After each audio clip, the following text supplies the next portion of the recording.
I'm going to tell you a story. Okay. About a man. His name is Patrick Smith. Okay. And for the past 50 or so years, Mr. Smith has lived at least 150 days a year in the middle of the Colorado wilderness. Whoa. No electricity, no heat, no house, no nothing. On purpose? On purpose. He is not homeless. Patrick is actually the founder of a couple of businesses. The first one is the Colorado School of Outdoor Living. Okay. The second was a mountaineering gear company called Mountain Smith. Mm-hmm. And the third is a hunting and military backpacking and survival equipment company called Kifaru. Okay. Which all operate from Colorado. Okay. Now, it's funny that moving here to Colorado is how I found out about this company, because we were looking at buying backpacks mm-hmm. so we could go out, hiking on trails and go mm-hmm. camping and whatever. And everyone says, almost uniformly, and this is really weird in the world of online reviews, you cannot find a review of Kifaru from anyone who has purchased from the company that does not say, this is the very best gear that exists ever, period. Really? Done. Closed. Wow. Yeah. There's a little bit of uncertainty of whether it's worth the cost, because becoming a Kifaru customer is a good way to overheat your credit card extremely quickly. Their packs, tend to be in the hundreds of dollars range just for the pack, and there are all sorts of modular customizable things that can quickly make the pack be thousands of dollars or more. Mm-hmm. Remember, why was the purse $800? Why was the backpack Right. $800? This is the discussion we have. Different economic values, that's why. So, but everyone who has purchased one says that Kifaru packs, and they make teepees and all sorts of really cool outdoor stuff. Really cool. It's the best that exists. Uniformly. Mm-hmm.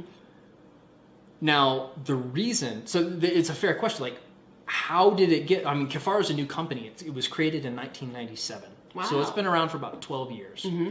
How did that company essentially spring up from nothing? Yeah, and get people to pay them that much And for get a people to backpack. pay thousands of dollars for a backpack, and people just absolutely rave. Yeah.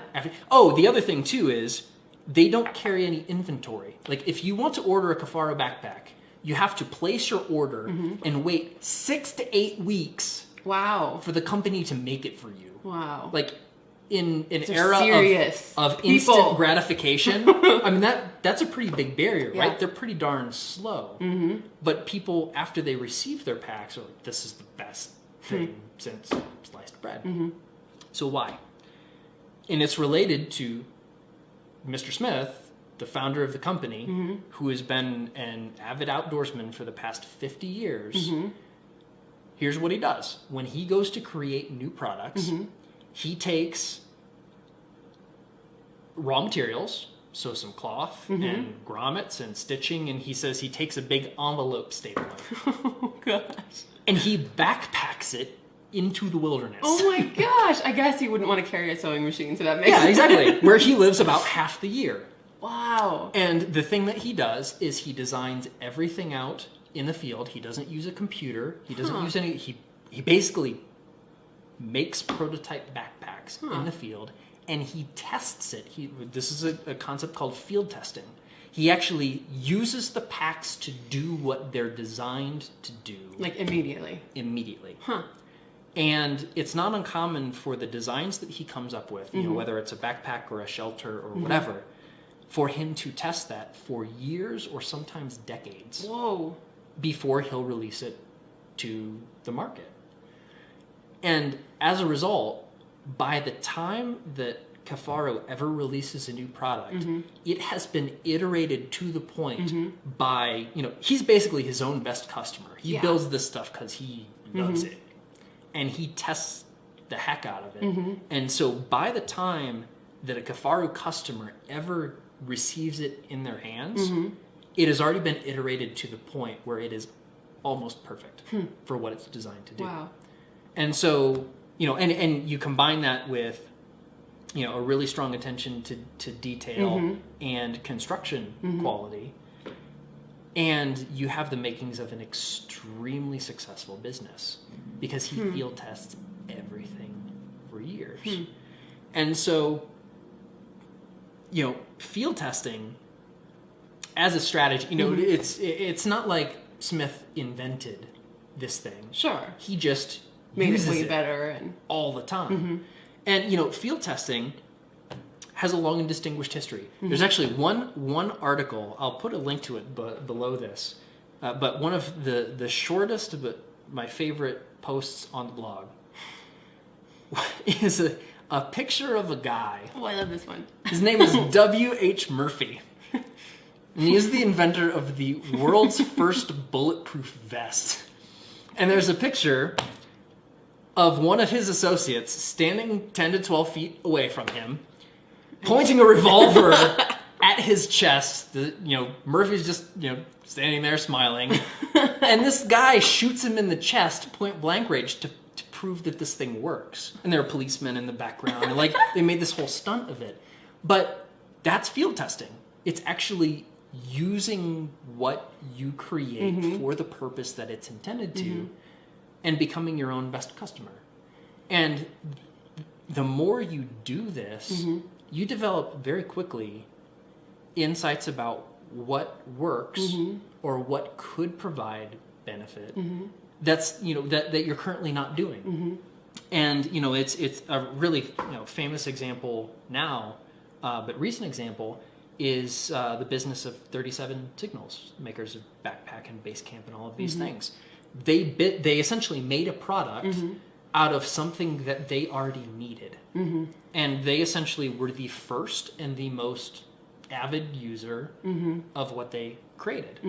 And now millions of people have accounts and hundreds of thousands of businesses use this as a daily part of their operation. And it's an extremely polished system. But it never would have got to that point if they didn't use it. So, there's an old phrase, actually it came from the first, or some of the early Alpo dog food commercials, where the actor is like, I feed this to my own dogs. And the process became kind of shorthand, is typically called field testing, but that's where the phrase eating your own dog food comes from, or dog fooding. So a lot of software companies now, like Google and Microsoft, will really extensively test new versions of whatever it is that they're putting out well before a customer ever sees it. Sure. Because their businesses operate on those things. And so they test it and test it and test it. So by the time a customer ever sees it, it's already really, really good. So where's the intersection between field testing, so it's super awesome, and minimally economically viable offer? It's a trade-off. And so as you're developing, you can go through the iteration cycle much more quickly if you are the customer you're trying to solve the problem for. True. Okay. And so that will help you actually develop a minimum economically viable offer more quickly. And then it also helps with the incremental augmentation afterwards. Okay, got it. So you're using what you have on a daily basis. Okay. It helps you understand. You don't just have to ask, what did you think? You can see what you think. Exactly. Okay. Or, because you're a user of the system, you don't necessarily have to rely solely on people who may not be telling you exactly the whole truth and nothing but the truth. You can cross-reference what other people are telling you with your own experience of developing and using the product or the offer.